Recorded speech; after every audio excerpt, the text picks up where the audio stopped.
posé loolu am na pare mais en parallèle le gouvernement lan la ñu war a mën a xaar ci moom exactement pour lii mën a changer. Mais pour moi c'est la grosse question. Le président de la République Diomaye ne devrait jamais dû accepter cette situation. Il n'aurait jamais dû. Ouais. Je ne peux pas être président de la République. J'ai 4 mois. Je fais une conférence de presse. J'invite toute la presse. Je réussis ma communication. Tu peux pas mettre sur mon dos un bébé comme ça.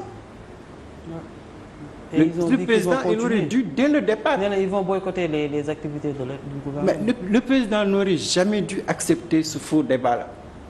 Madame la Premier ministre, voilà ce que je vous propose. Le Premier ministre voit son ministre de la Communication. Mais les juges, là, ils sont plus représentatifs que les journalistes. On a organisé des assises nationales pour la justice, non? Tout le monde sait que la crise de la presse, elle est réelle. Mais pourquoi on n'organise pas les assises de la presse?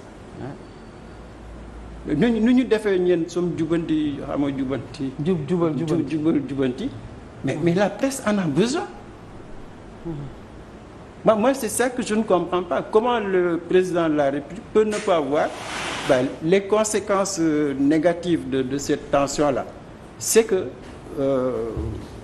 comme je le disais tantôt, c'est-à-dire que Diomaye et le Premier ministre, ils vont gérer une situation de tension.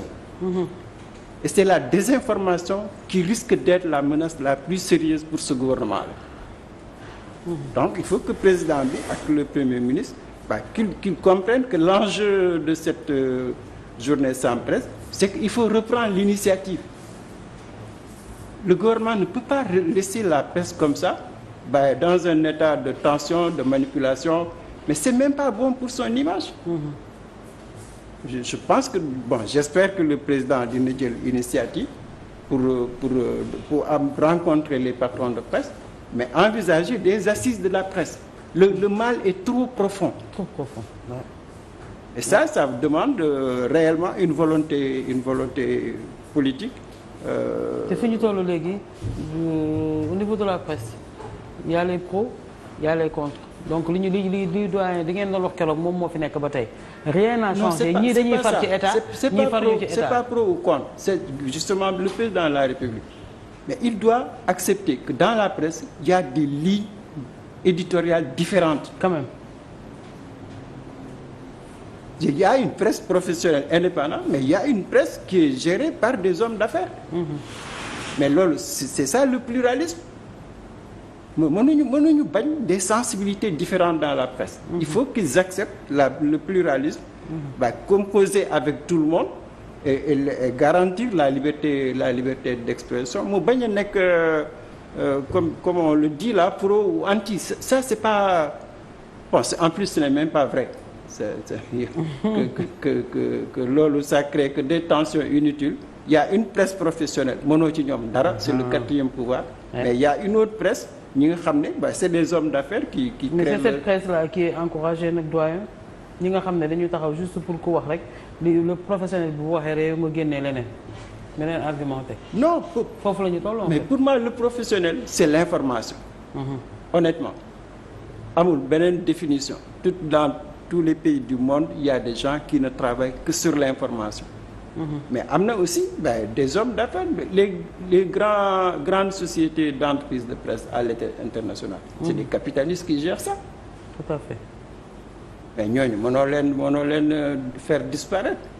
Et je crois que côté boobu il faut que le gouvernement accepte le pluralisme, qu'il fixe maintenant un cadre auquel tout le monde devrait se soumettre. Mais sortir de cet esprit il y a des journalistes pro anti non ça fait que diviser la presse. dina naqari dindi de. Oui bien sûr dina naqari. Je suis pas d'accord mais dina naqari dindi de. Oui non mais le professionnel il va toujours triompher. Ça c'est pas nouveau nit ñi gis nañu fi PS 40 ans. Mais les journalistes quand même ont lutté 26 ans sous un parti unique. Wade aussi est passé, Macky est passé. donc la presse professionnelle moom je pense que kenn mënu ci ñoom dara maintenant il faut que le gouvernement accepte quand même une démocratie pluraliste qui se traduit aussi dans l'espace des médias. Je prends le meilleur exemple aujourd'hui, c'est Amadou Ba. Pourquoi Amadou Ba n'est pas rentré dans ces querelles de clocher là? Parce que moom xam na qu'est-ce qu'il y a derrière. Il a donné son avis hier. Parce que xam na qu'est-ce qu'il y a derrière sur le plan fiscal. Xam na aussi la crise structurelle. Xam na l'État, quelle est la posture de l'État par rapport à la presse. Mais si en fait les journalistes devraient entendre ce type de voix-là. Que c'est pour moi c'est la bonne direction pour sortir de ce bras de fer entre la presse et le pouvoir.